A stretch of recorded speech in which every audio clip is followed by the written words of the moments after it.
ساتەوەختی چاوەڕوان نەکراو لەم کۆنگرەی کۆماریەکاندا ئەوەیە دەنگدەرێکی موسڵمانی ئەمریکایی لەو شەوەی کە دۆناڵد ترامپ بربژار دەکرێت پشتیوانی لێ بکات. ئەو گەرەکی بوو بزانێت کە ئایا ئەم ڕقوکینە لە ئیسلامدا لەکوێوە سەرچاوی گرتووە. ساجی تەرار بەر لە دەرکەوتنی بۆ پەیامنێران چەند کات ژمێرێکی پێچوو بۆ ئەوەی بە پەیامنێران بڵێت کە لە ڕاستیدا دەنگدەرانی موسڵمانانی ئەمریکایی ئاواڵان بۆ پێشنیازە مشتومڕاویەکانی دۆناڵد ترامپ. من هاتنی کۆچبەران بۆ ئەمریکا ڕادەگرم لەو ناوچانەی جیهان کە مێژووی سەلمێنراوی تیرۆریزمیان دش بە وڵاتە یەکگرتوەکانی ئەمریکا هەیە و هەروەها دش بە ئەوروپا و هاوپەیمانانمان هەتا و کاتەی ئێمە بە تەواوی تێدەگەین کە چۆن کۆتایی بەم هەڕەشەیە دێنین.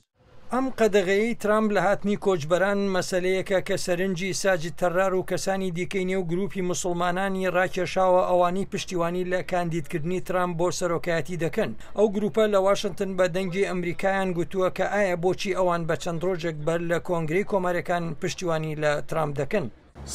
سەلامەتی ئەمریکا سەرتۆپی بایەخی دۆناڵد ترامپە، وەک موسڵمانێکی ئەمریکایی سەرتۆپی بایەخی منیشە.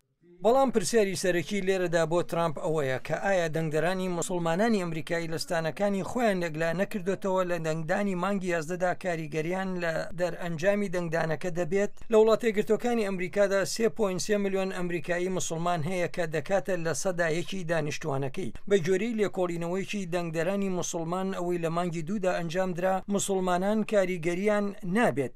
لێکۆڵینەوەکە گەیشتە ئەو دەرئەنجامەی کە 2 لە سەرسەی موسڵمانانی ئەمریکایی خۆیان بە دیموکرات دادنن، تەنها لە سەدا 11شیان دەڵێن دەنگ بە کۆماریەکان دەدەن. لێکۆڵینەوەکە لەلایەن ئەنجومەنی پەیوەندیەکانی ئیسلامی ئەمریکاییەوە ئەنجام درا ئەوەی خۆی بە گەورەترین گروپی داکۆچیکار لە مافەکانی سیڤیلی موسڵمانان دەناسێنێت. ئێمە هەبوونی بەرزتری ناستی مزگەوت لە ئەمریکا لە ئەستانەکانی فلۆریدا و ئۆهایۆدا دەبینین. لە ئەستانی ڤیرجینیا کەمێک زیاتر لە 100,000 موسڵمانێکن. ئەمە شیوابەخشیەوەیە کە ئەم کۆمەڵگەیە دەتوانێت کاریگەری لەسەر دەنگدانەکە هەبێت. لە کۆی ئەو سەدانیان هەزاران موسڵمانانەی من چاومپیان کەوتووە تەنها چەند کەسێکم لە پشتیوانکارانی دۆناڵد ترامپ بەدی کردووە. بەڵام ساجید تەرار بڕوای وایە پەیامەکەی ترامپ ڕەنگە ئەوە بگۆڕێت. بەر لە هەموو شتێک ئێمە کۆمارین، چونکە ئێمە لە وڵاتانی پارێزەرانەوە هاتوین ئەوانەی خاوەنی بەهاکانی پارێزەرانن.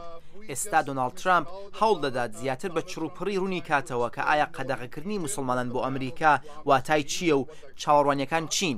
بە دڵنیاییەوە من هیوا دەخوازم کە موسڵمانان هاوڕا بن لەگەڵ سمکۆ عەزیز دەنگی ئەمریکا.